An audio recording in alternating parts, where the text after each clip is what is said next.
Back Look Cinema, the podcast.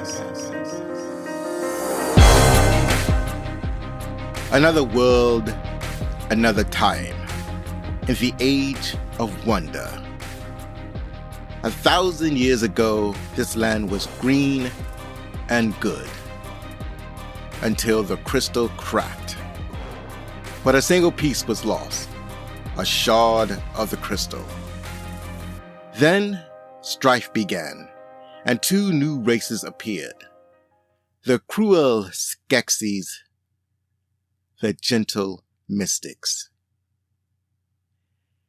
Here, in the castle of the crystal, the Skeksis took control.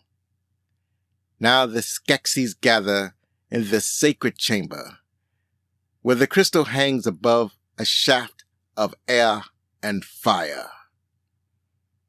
The Skeksis, with their hard and twisted bodies, their harsh and twisted wills. For 1,000 years they have ruled. Yet now there are only 10.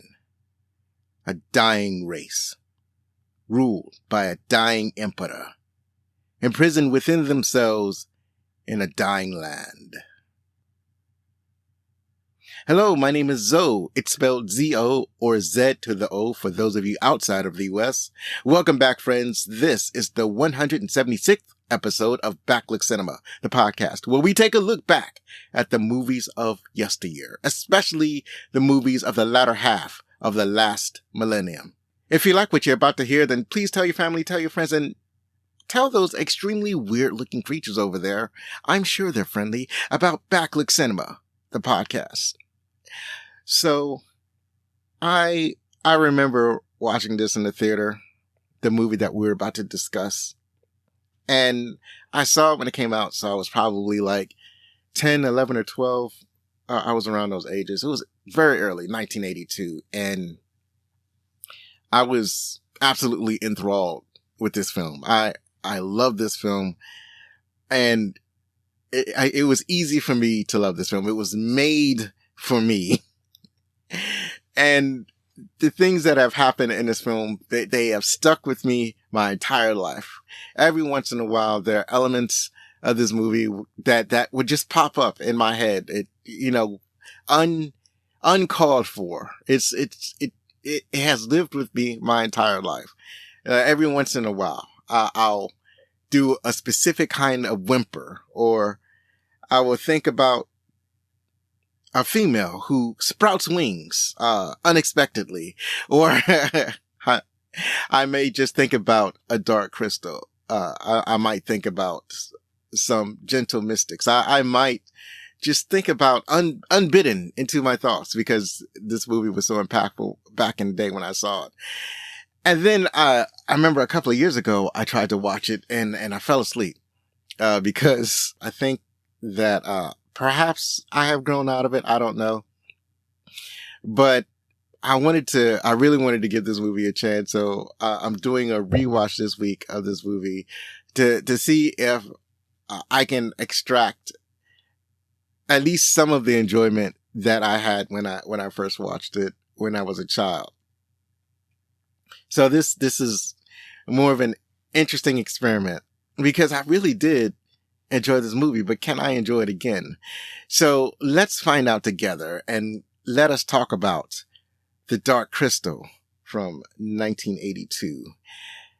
And we'll do that in the opening credits. On a distant world of magic, an apocalyptic event occurred that caused chaos and ruin throughout the land. It was an event so powerful and awesome that it cracked the mightiest of all objects on that planet. It cracked the Dark Crystal. 1,000 years later, a young Gelfling named Jen, being the last Gelfling alive, finds that he must fulfill the prophecy to restore the lost shard of the great magical crystal before the solar convergence and bring about the healing of the world and bring balance back to nature. There are great and many forces who would oppose him for fulfilling the prophecy, because the fulfillment of the prophecy would be an end to their rule and power. But Jen made a promise to his old and wise and dying master to take on this daunting task. Jen is not easily deterred. The Dark Crystal, released December 17th, 1982, produced by Incorporated Television Company and Jim Henson Associates and Henson Organization. It grossed over $41 million in the US and Canada and over $44 million worldwide on a reported budget of $15 million. That's not bad, but that's not great. It just barely was able to make a profit. And if we translate that to today's dollars, that would mean that it would have grossed over $135 million if it came out today. And that would have been a worldwide gross of $145 million. And it would have been a budget of $49 million had they produced it today. So, like I said, it 135 million from 45 million. It's good, but it's not super fantastic. It is like they made a little bit of a profit, so I guess that's fine. I guess. Anyways, because this movie is basically about puppets. It's a puppeteering movie. It has a unique cast structure. So in the cast, you have people who performed the puppeteering, and then you have people who did the voices. So not many of the people in the cast performed and did the voices of the characters. So let's start off with the top billing. We have what I'm going to do is that I'm going to announce the person who performed the characters and then the voices of the characters that they perform. And you have the performers who tended to perform multiple characters. So for example, we have Jim Henson. He performed Jin, a Gelfling, the High Priest, and the Ritual Master. And obviously, you know Jim Henson. If you don't know, he's legendary in the entertainment business. He's legendary for Sesame Street and for the Muppets. Those are his two main things. Like when people think about Jim Henson, they're really thinking about Sesame Street and the Muppets. So obviously he performed on Sesame Street, the Muppet Show, The Great Muppet Caper. And what many people forget is that he performed on Labyrinth. That was his movie. And he's most famous for being the performer and voice of Kermit the Frog. So the voice actors for these characters, you have Stephen Garlick. He was the voice of Jin. You may have seen him in Scrooge from 1970, The Hostages, or The Brothers Lionheart. He has not done many movies. He's mostly had a robust television career. Then you have Jerry Nelson. He was the voice of the High Priest and the Dying Emperor. And he is a staple of the Jim Henson entourage. So he's been in a lot of projects regarding the Muppets and Sesame Street, including The Muppet Christmas Carol and a movie called Follow That Bird about Big Bird.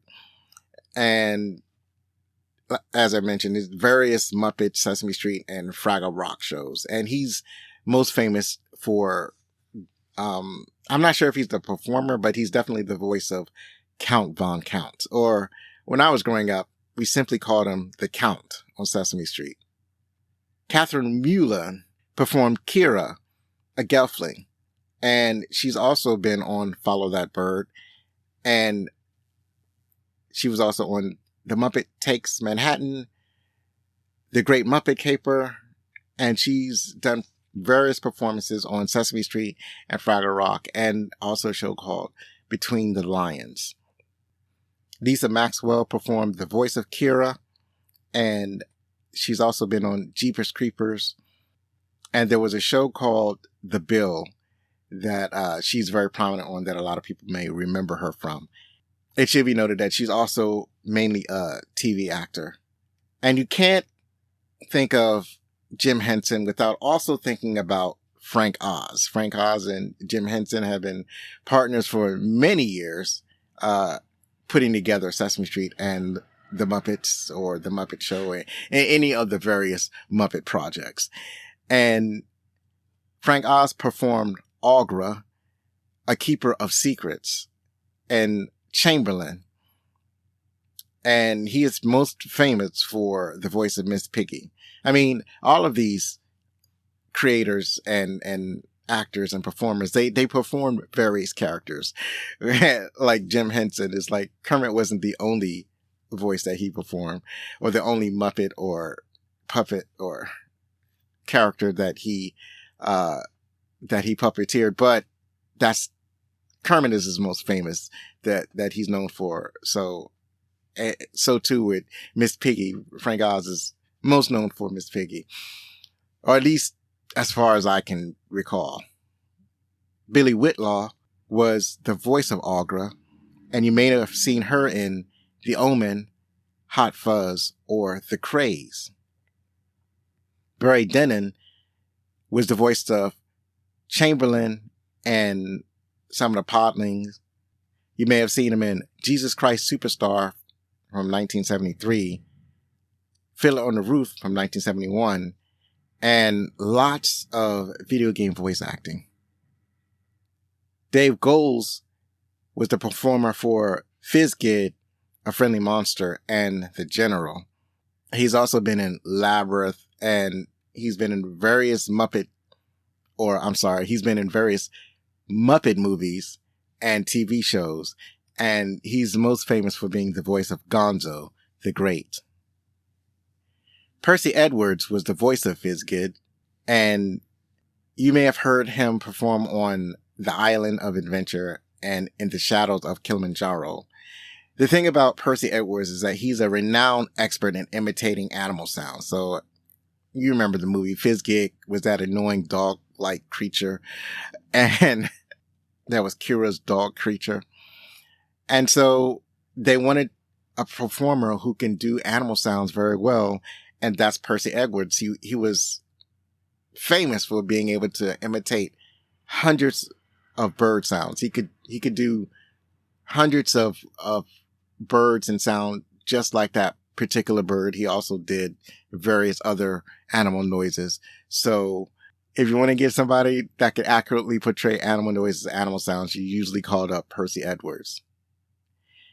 Michael Kilgarth was the voice of the General. You may have also seen or heard of him in you may have heard his voice in the 12 Tasks of Asterix. And he's done a lot of TV, mainly as a voice actor, not many movies. Brian Meal was the voice and performer of the Ornamentalist and the Dying Master. And he was the performer for Earth's Path. And he's also been in various Muppet and Sesame Street movies and TV shows, also part of that Muppet retinue. And then last we have Sean Barrett, who is the voice of Earth's Path, and you may have seen or heard his voice in The Return to Oz or Robin Hood Jr., and he has a lot of TV voice work. So there are other credits that, various performers, but I just wanted to point out some of the main ones who are in this movie. The Dark Crystal was directed by Jim Henson and Frank Oz. Henson is known for The Muppets and Sesame Street, obviously. But as far as I could tell, he only directed 2 movies. He directed, 2 movies besides The Dark Crystal. He directed The Great Muppet Caper and Labyrinth. And then Frank Oz, Jim Henson's partner in crime. When you go to Frank Oz's IMDb, you're reminded about the robust catalog that he has, he's done a lot of things outside of just the Muppets. So you have this documentary called Muppet Guys Talking. I think it's about performers or the voice actors who were behind the scenes working on the Muppets and the Muppet Show and Sesame Street.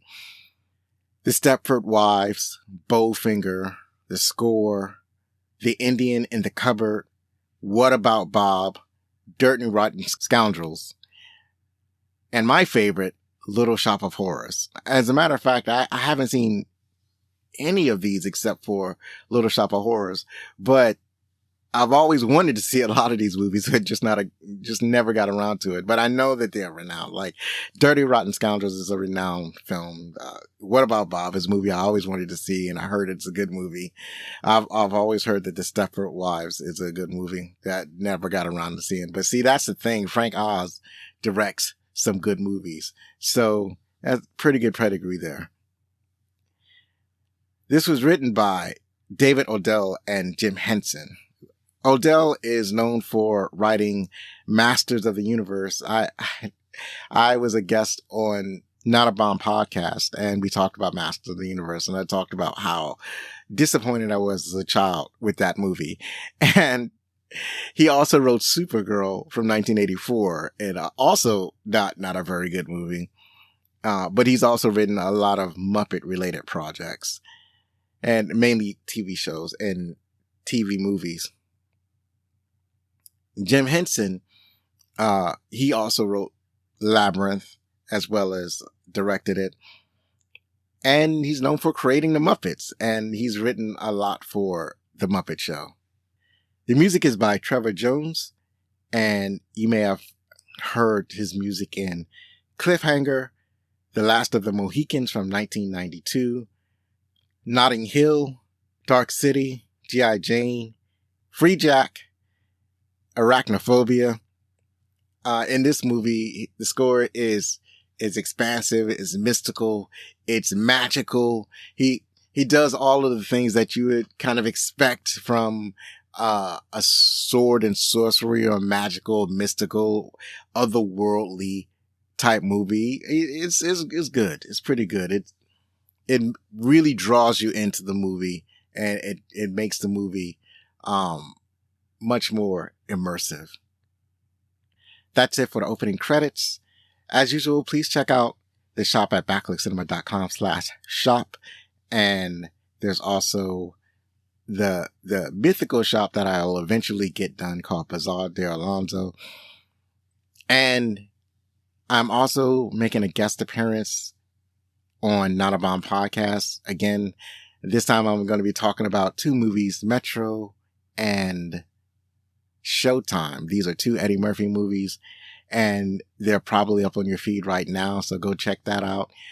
And this is called Axel Foley Light because this is Eddie Murphy taking on police officer roles, and both of these roles have shades of Axel Foley. So listen to the show for yourself, see if, and both of these movies bombed, but find out if you think that they deserve to be bomb movies. So check out Not a Bomb podcast and reminisce, if you will, with those two movies. So now that we've had the opening credits, let's check out some of our favorite parts. So I was trying to tease out what the themes of this movie might be. And the thing that I kind of fall on is that it's about trust versus distrust. It's like you have two opposing forces. They're ostensibly evil guys and the ostensibly good guys. So the bad guys, they have all of the worst qualities that you would, that a person might have. Is they're greedy, they're selfish, they're stingy, I guess. They are not looking out for their fellow beings, I guess. Just generally nasty people. And I think that the main thing is that they don't trust and they're not worthy of being trusted. So they don't trust each other. They're constantly bickering and lying to each other. The bad guys can barely get along with each other, and they're falling apart. And part of the reason that they're falling apart as a group or an organization or as a race is that they don't trust each other. That constant bickering and backstabbing is a major factor in their downfall. As opposed to the protagonists, the Gelflings, you have the Mystics, you have Olgra or Augra. There is a trust between these people, or between these, like, they're characters of different races, but because of their trust in one another and their honesty with one another, that is the thing that gives them strength, and that is the thing that helps them to accomplish their goals. And there's a time, like, you have the Gelfling, Jin, and he is, as far as he knows, the last of his kind. But during his adventure, he comes across another Gelfling named Kira, a girl, and he trusts her immediately, and she trusts Jen.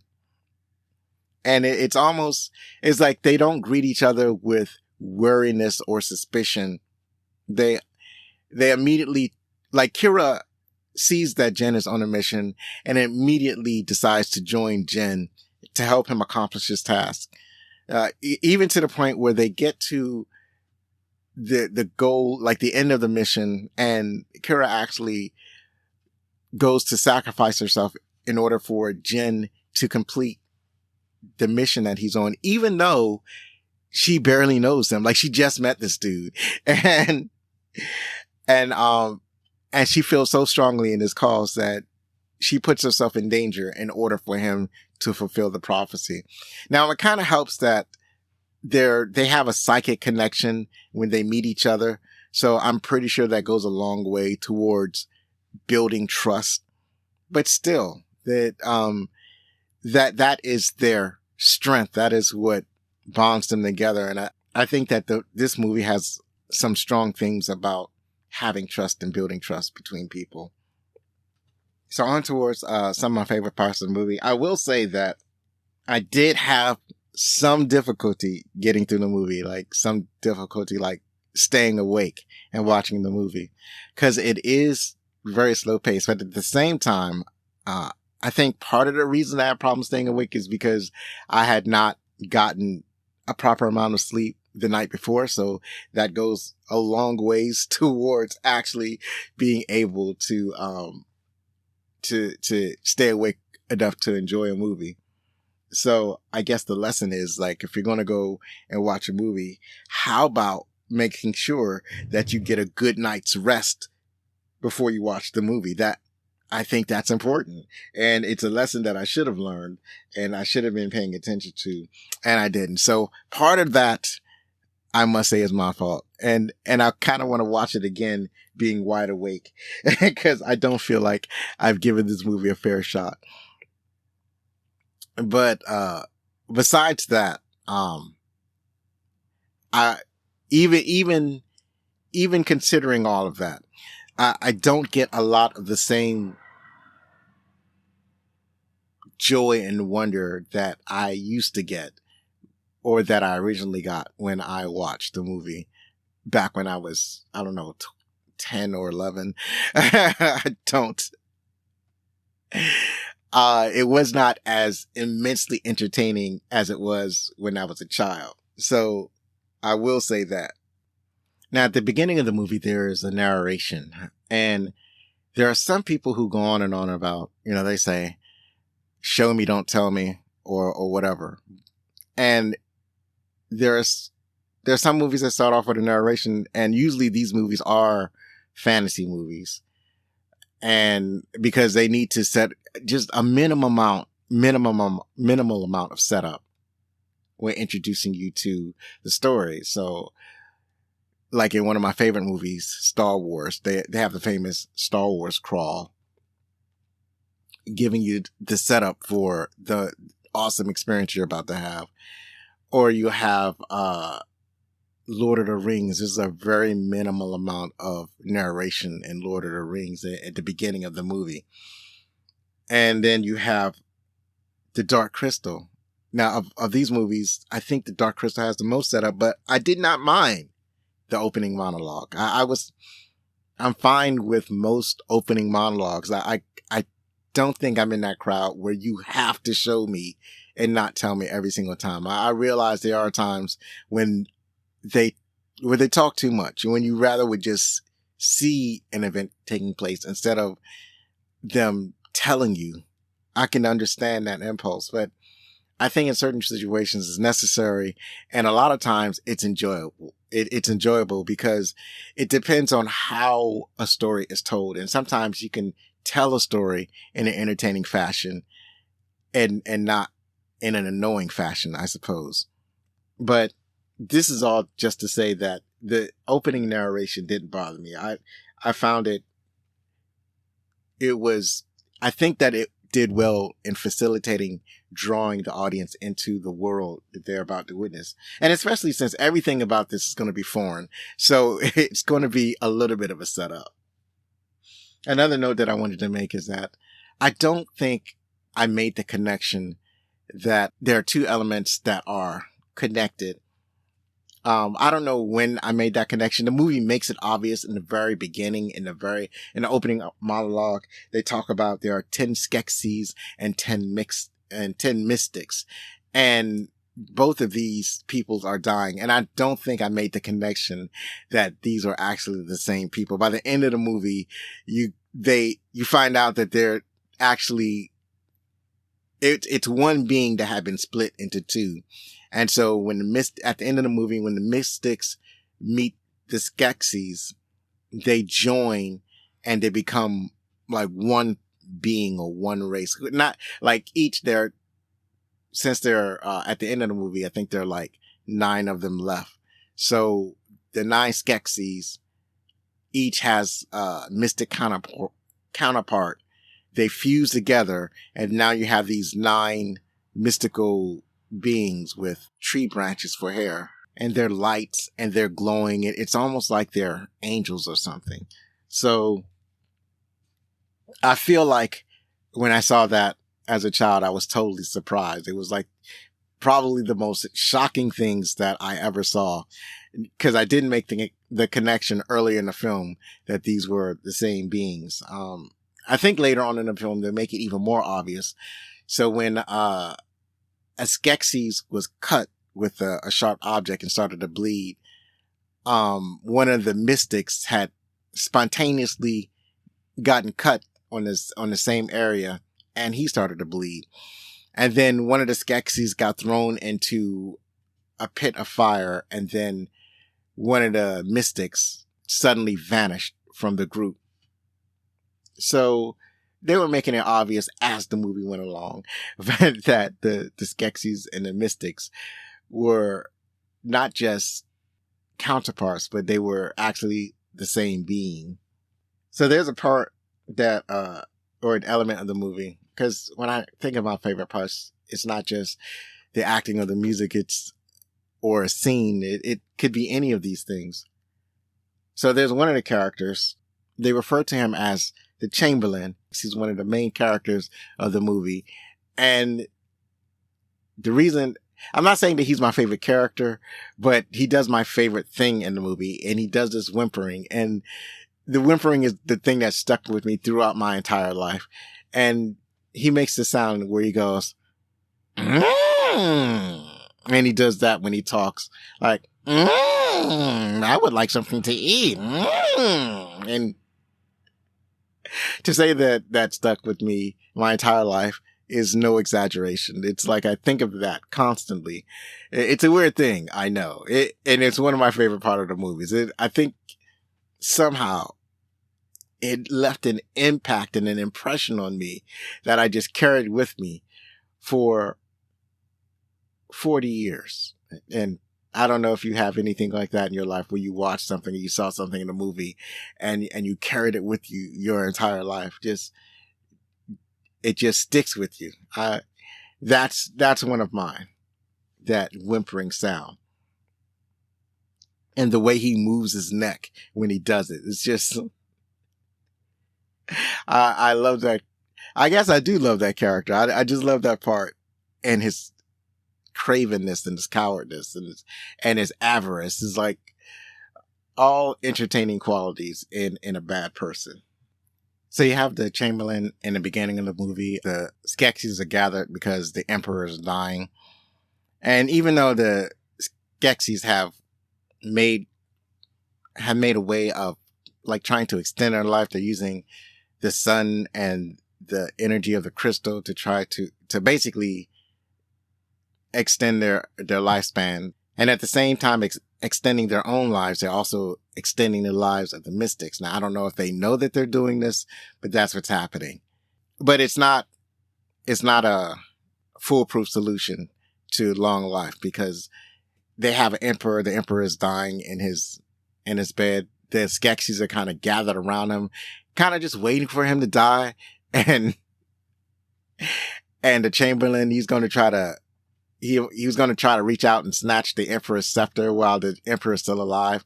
And the emperor doesn't want to give it up, and he's like clutching to it. So that's all very entertaining. The only thing is that, the emperor is like, he's so greedy and he has so much avarice that he doesn't even want to name a successor. Like, he knows he's dying, but he doesn't at least want to name a successor to his rule. And so he dies with the scepter in his hand and his body crumbles to dust. And so now they have to have this fight over who's going to be the next emperor.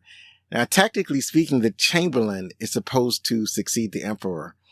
And he goes, and they're in a gathering hall or a meeting chamber, and they have set the scepter on the throne. So maybe that's the throne room. And I guess they're discussing amongst themselves who should be the next emperor. The problem is that they all kind of want to be the emperor. So it's hard to come to the decision. So while they're having this deliberation, the Chamberlain just goes over and he kind of just grabs the scepter, and the general is like, no, you can't just grab the scepter. We're going to challenge each other to a contest. And so the contest is that they have this rock, and they're both given these swords, and they strike the rock. And I guess the object is to cut the rock. And the person who cuts the rock becomes the emperor. So the general cuts the rock in half. He's made emperor. And then the Chamberlain is stripped of his clothes. Now, what's interesting is the costuming in this movie is quite fascinating. And I think that's one of my favorite parts also, because the Skeksis, they're wearing, I mean, it looks like rags, but at the same time, it's like they make their rags as fancy as they possibly can. And it's like a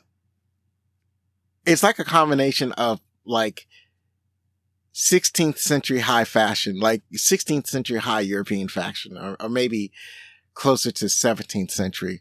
So, like if you think of a French nobleman from the 17th century, or think of somebody from, the Revolutionary War era, or if you've seen the movie Hamilton and how they're all kind of the costuming in that play.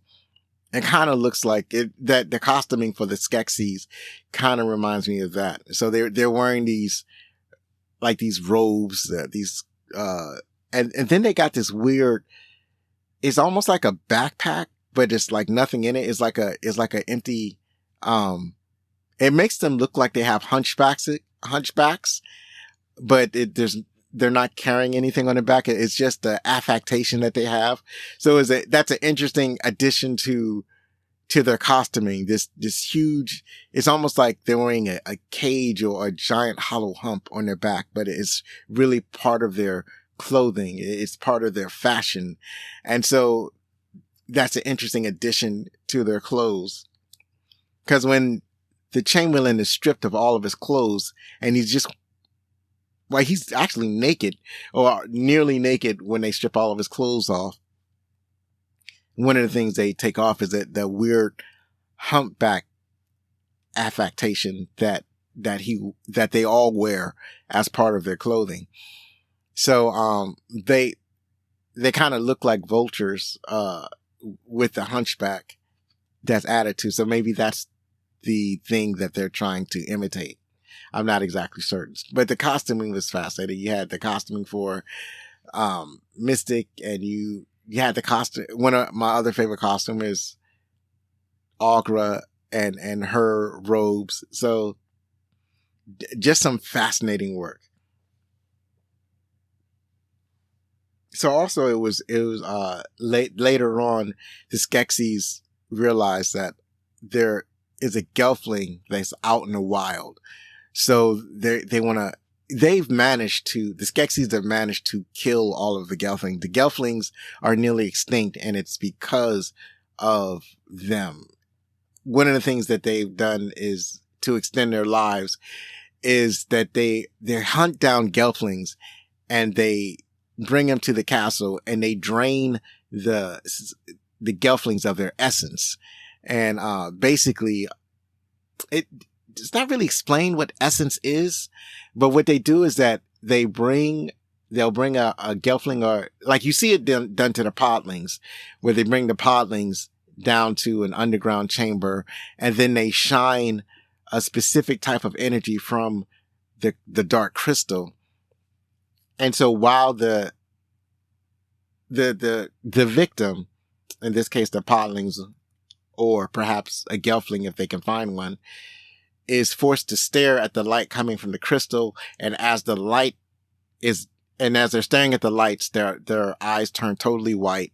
And then this liquid comes out of them. It's, cause they've got these tubes that have been, stabbed into them. And this weird liquid comes out. So it's not blood. It's not plasma. And it only happens when the light, they only get drained of it when the light shines at them. And the Skeksis refer to this as essence. And then they drink this essence. And that extends their lives along with the light from the dark crystal. So apparently they did this to all of the Gelflings.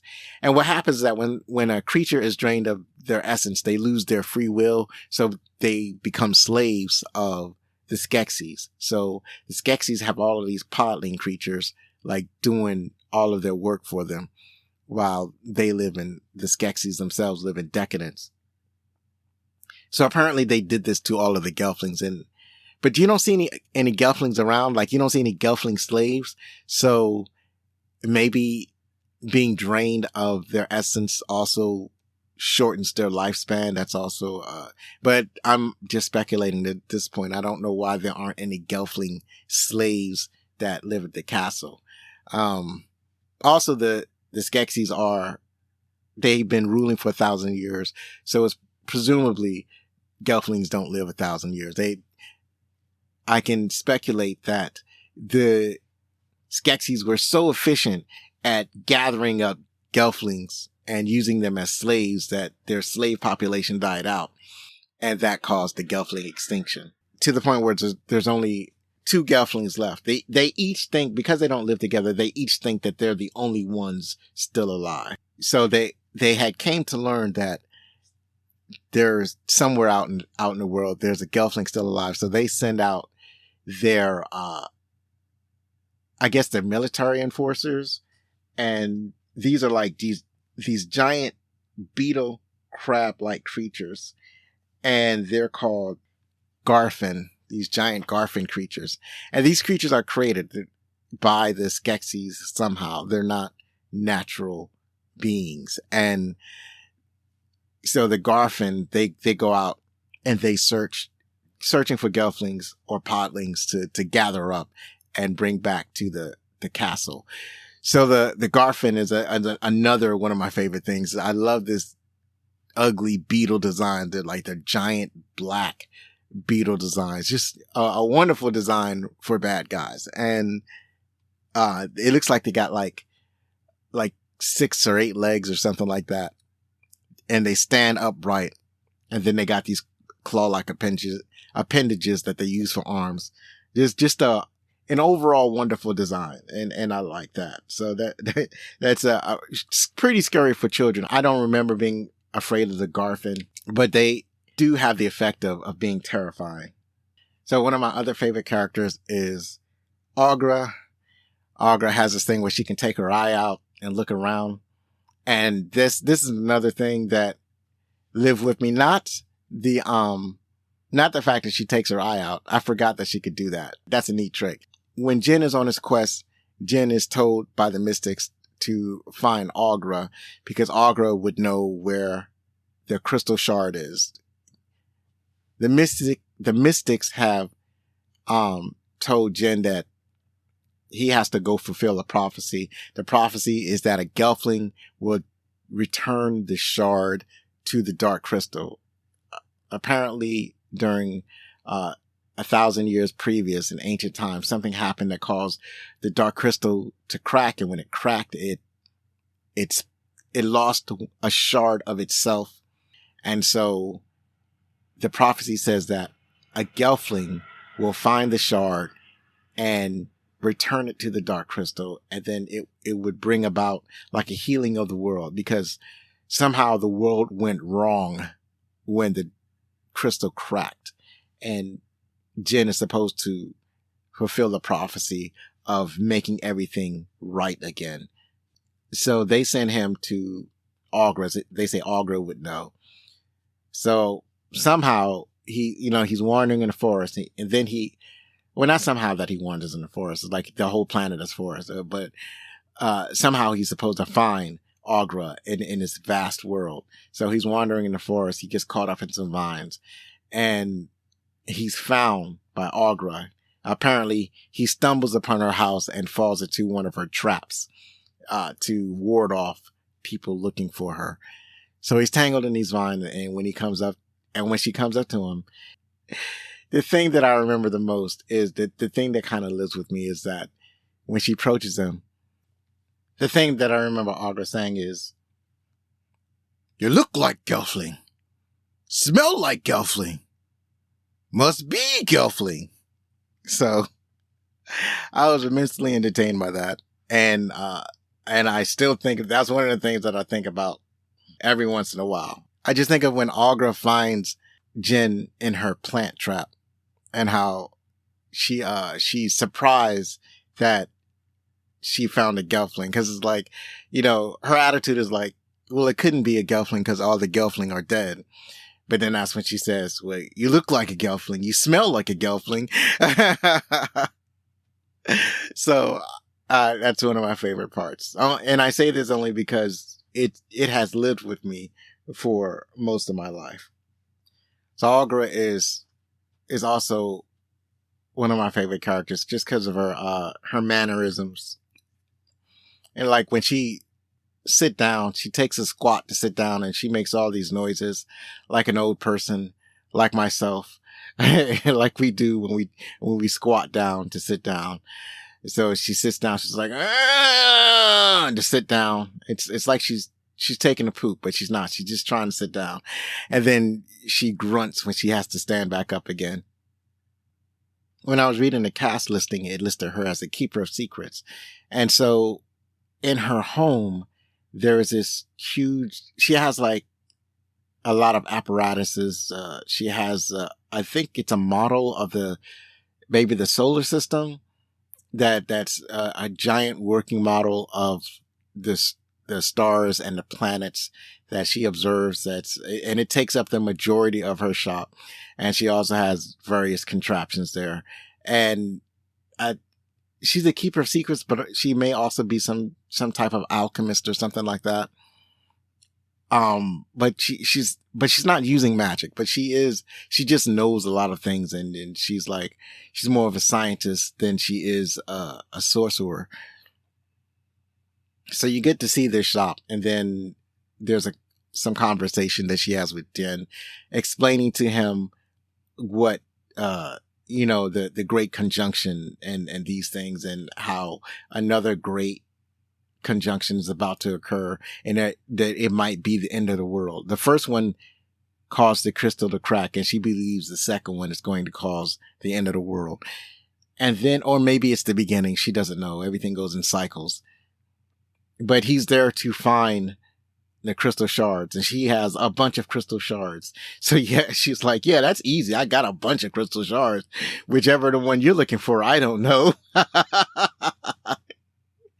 So, Jin is able to figure out how to find a crystal, and he gets the dark crystal shard. And then at that point, they're attacked by the Garfin. The Garfin has found Olga's shop. They just burst in. They start attacking everything, just like knocking things down and whatnot. And, but Jin is able to get away, and the Garfin capture Aughra. So now Jin is like kind of wandering the world again. He runs away. He's able to get away. He's wandering the world. And that's when he runs into Kira. And they're surprised that they're because he thought he was the last Gelfling. And Kira thought she was the last Gelfling. And they happen to touch. And they have this, I forgot what they called it, but it's basically a mind meld where they see each other's memories.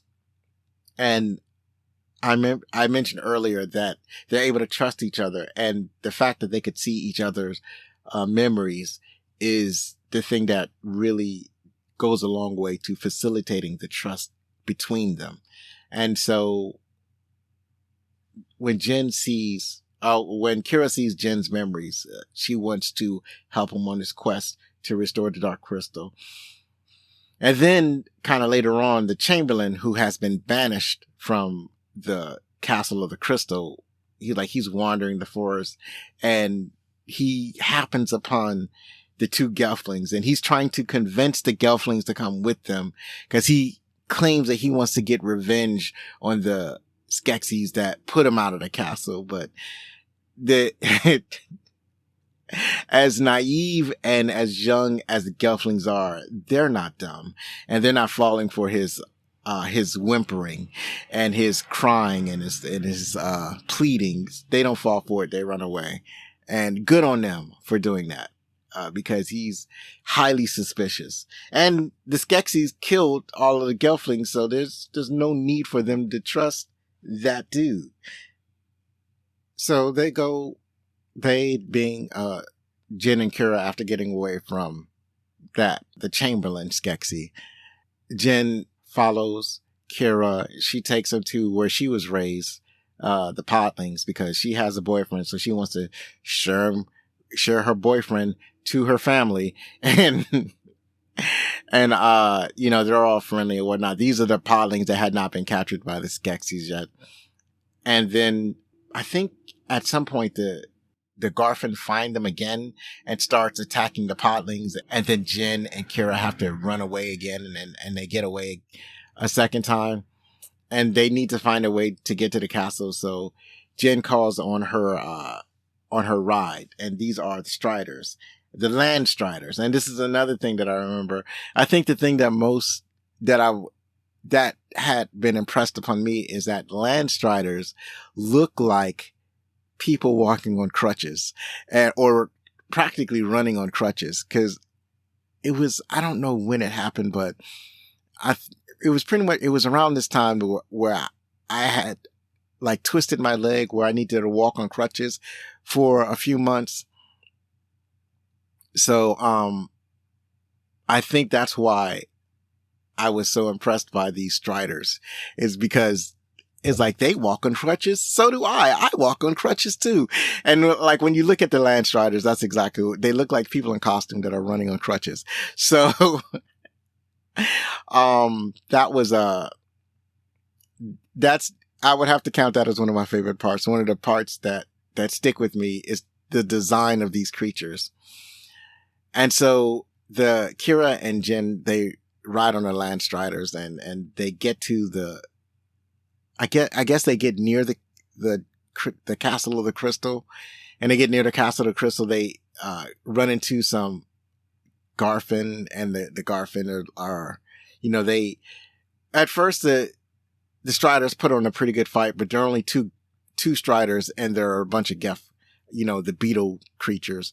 And so they subdue the Garfin, and as Jin and Kira, I think they somehow get away, but the whole time they're pursued by the Chamberlain, and the Chamberlain is able to capture Jin, right? He's capturing her, and not Jin, but Kira, and he's capturing Kira, and at the same time trying to convince Kira that he's trying to help her. Now, he's not trying to help her. As it turns out, he's presenting her to the rest of the Skeksis, and he's trying to convince the Skeksis that he deserves to be. He wants to overturn his banishment. He wants to go back to the castle, and he wants to get some sense of respectability back because he captured this one last Gelfling. And everybody, the Skeksis react to Jen, like, not Jen, I keep getting them mixed up. The Skeksis react to the Gelfling like she's a cockroach or something, or a mouse, right? It's like, oh, she's gross, she's disgusting, get her away from us, that type of thing. I like their reaction to Kira. So they decide that they want to drain Kira of her essence. At the same time, or around this time, Jen is able to sneak into the castle, and he finds a way in. He finds his way to the Dark Crystal. At the time that Jen is in her imprisonment, they start to drain of her essence. They do all the things. They hook up the hoses to her. They expose her to the Dark Crystal. And then she can feel herself being drained. But then she calls on the animals or the critters. Like this area that she's in, it's like there's a scientist Skeksis. He's either a scientist or a doctor, and he's got all of these contraptions in his room, and he's got a bunch of caged animals. Now, I don't know what they're doing with these animals. I guess he's doing experiments on them, but there are a bunch of animals in there. So she calls on the animals to help her. The animals start running amok. They break out of their cages. They start breaking everything. And in that confusion, one of the animals is able to break her bind. She's able to free herself, and she, starts running throughout the castle trying to get away. But she's recaptured, and all the Skeksis are gathered at the crystal chamber. You have Jen on top of the crystal with the,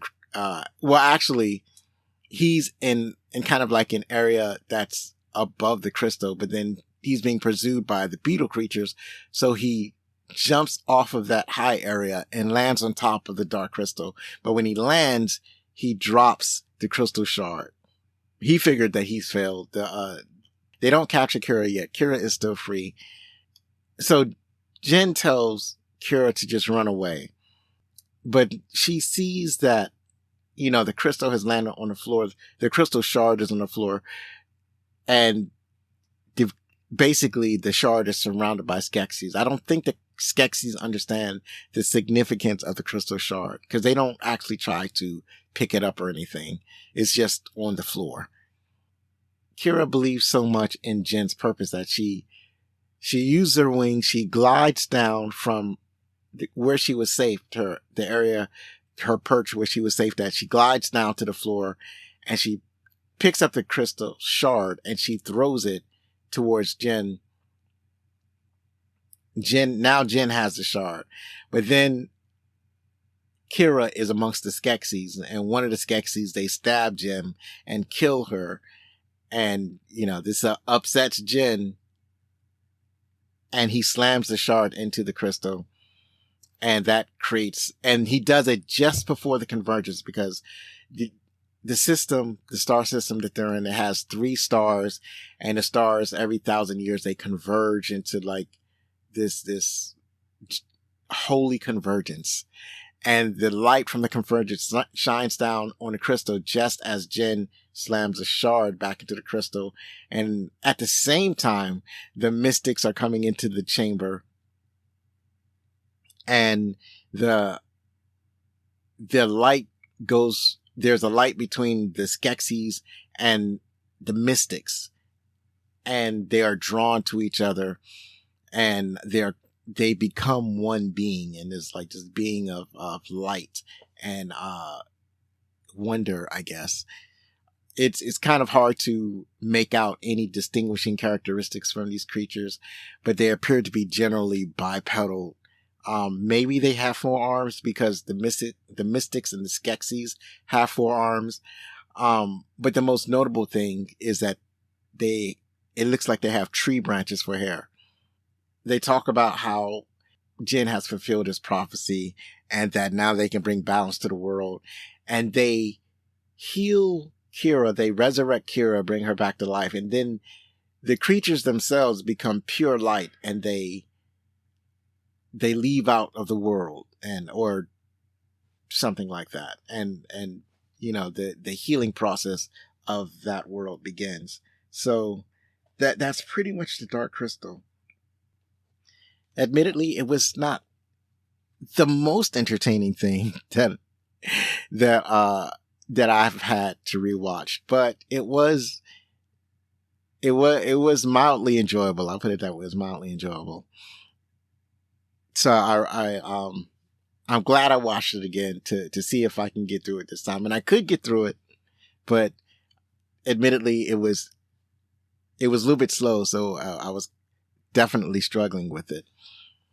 But I think that, like, for my age, because I enjoyed it so much when I was younger, I think it's probably still great for younger people, probably not as great for people who have grown up. Those are my thoughts on the Dark Crystal. Good versus evil. Good, once again, triumphs over evil. Tell me what your thoughts are. What did you think of the Dark Crystal? Did you grow up with it? Have you heard about it? Did you watch the new Netflix series? I never got around to watching that. It would be an interesting thing to see the Netflix series, so I might give that a shot. That's it for our favorite parts. So let's check out the trivia. So I got the top 10 trivia for the Dark Crystal, and most of the trivia I got from IMDb. I did do some supplementary research, but most of it is definitely from IMDb. Up first, Jim Henson's plan with this movie was to get back into the darkness of the original Brothers Grimm fairy tales. He felt that children liked the idea of being scared, and that this was a healthy emotion for them with which to deal. And yeah, I don't remember being all that afraid when I watched this movie. I'm pretty sure that the beetle creatures were the thing that was supposed to be the scariest concept. And then you have the good guys like Olga. Actually, she's the only one that's terribly ugly as far as good guys are concerned. Like, the mystics are noble looking creatures. The Gelflings are really a stand-up for human beings. They look the most human. The dog-like creature is not really all that scary. It's more cute than it is scary. Obviously, the Skeksis are terrifying creatures, and I think they're supposed to be scary. But I don't remember being all that scared. But there is a certain amount of darkness in it, and I suppose he succeeded on that front. Early drafts of the script featured Jen and Kira traveling through the underworld, where they encountered a race of underground mining creatures. This concept was later integrated into Fraggle Rock. So that is interesting. So this is where Fraggle Rock came from. The Fraggle Rock is a result of them brainstorming the Dark Crystal and basically coming up with a concept that they could use for a story. They decided to discard this concept from this main story, but then develop that concept into its own story. That is fascinating. One of the things I did is that I left out one of the most important elements of this movie, that being the contributions of production designer Brian Fraud. So as I go through these trivia points, I'll be talking about a lot of Brian Fraud's contributions. So, for example, pre-production work revolved around Brian Fraud's designs without a finished script. When Fraud originally presented Jim Henson with the concept drawing for the crystal, Henson seemed perplexed. When Fraud asked why, Henson said that he had no idea what the designs were for. Fraud had misunderstood Henson during early production conversation. Henson intended to call the movie The Dark Chrysalis, referring to the Skeksis' dominance over the world. Henson loved the concept art of the Dark Crystal and integrated the idea of the crystal into the storyline. So the thing with the crystal, it was an accident. It was a misunderstanding. Fraud had thought Henson said the dark crystals, so he drew a bunch of dark crystals. And that's not what Henson said. He said the chrysalis. And I think the movie is better for it. I think it's better that it's called the Dark Crystal and not the Dark Chrysalis. Brian Fraud was the conceptual designer. The way this movie looks and feels is mainly because of him. And he's like the most influential contributor to this film. He's behind the look and feel of virtually every aspect of this production, from the creatures and landscapes right down to the font of the opening title. In total, it took up to 5 years of his life. At the time The Dark Crystal was made, it was hailed as the only live-action movie in which a human character makes no appearance. With the exception of some of the wide shots of the Gelflings, it would have been the first live-action movie where no human actors appeared. Up next, Jim Henson personally trimmed 20 minutes from this movie after a disastrous preview in San Francisco, California. He also ordered many of the character voices redubbed to eliminate some of the invented character languages, making this movie more accessible and the plot easier to follow. That seems like a wise choice. Brian Fraud based the mystics on a previously designed troll from his 1977 book, The Land of Fraud. In order to keep the two creatures separate for licensing purposes, he designed the mystics to have 4 arms. This way, Fraud could keep the copyright of his trolls, while Jim Henson got the right to the mystics. The Skeksis also have 4 arms, but their second set, a pair of tiny chicken legs beneath their shoulder blades, are mostly hidden from view. The only time you can catch a glimpse of them in this movie is after the Chamberlain has been stripped of his robes.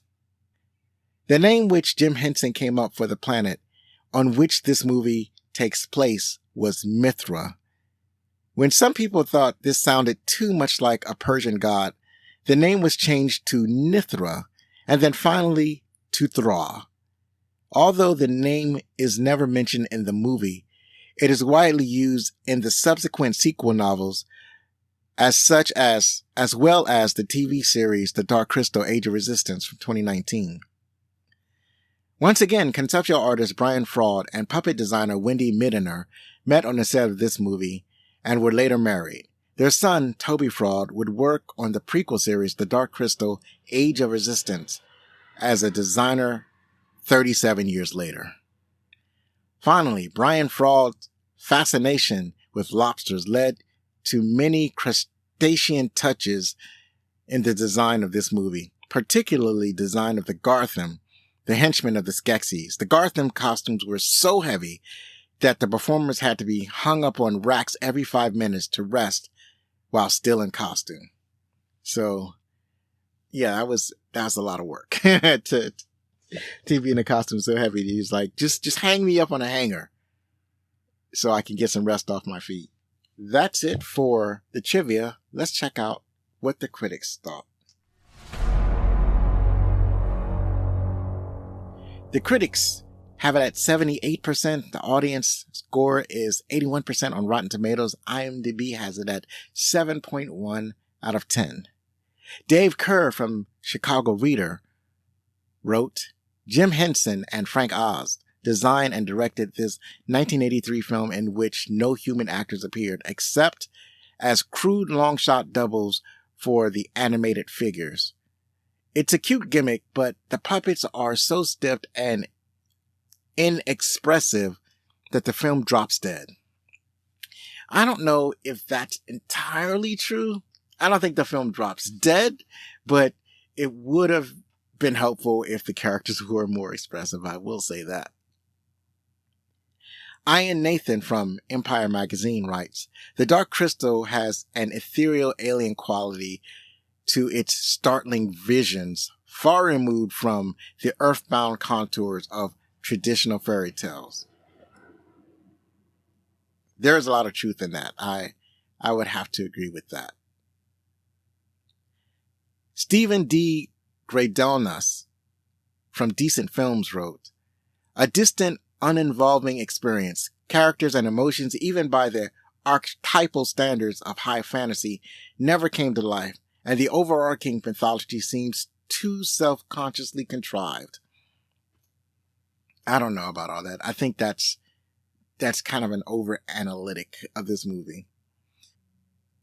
And we come to Tasha Robinson from the AV Club. She wrote, "The story is a standard fairy tale concoction, but the new agey philosophy about healing and heroism makes for a classic Henson story.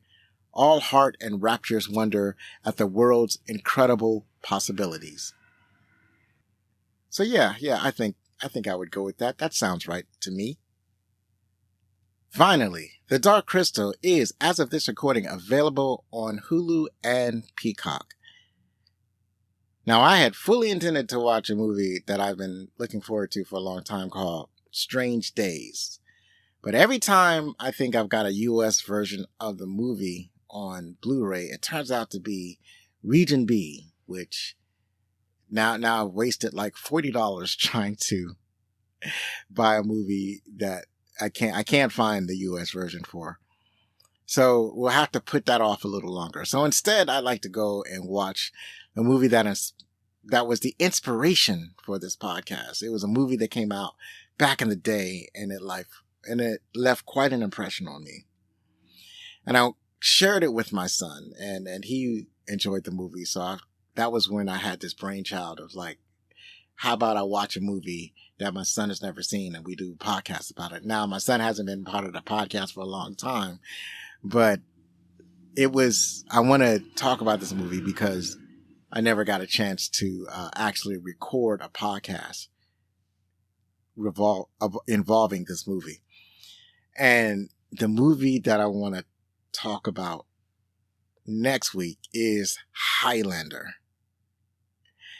Now, you can follow us on Blue Sky, Threads, TikTok, Instagram, and sometimes Twitter. Please contact us with any questions, comments, or suggestions at fanmail@backlookcinema.com. Please rate and review on your favorite podcast app. And if you're listening on YouTube, please like or subscribe, or at least leave a comment below. I'd love to hear from you.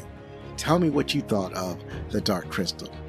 One last time, if you like this show, then please help us grow by spreading the word about Backlook Cinema, the podcast.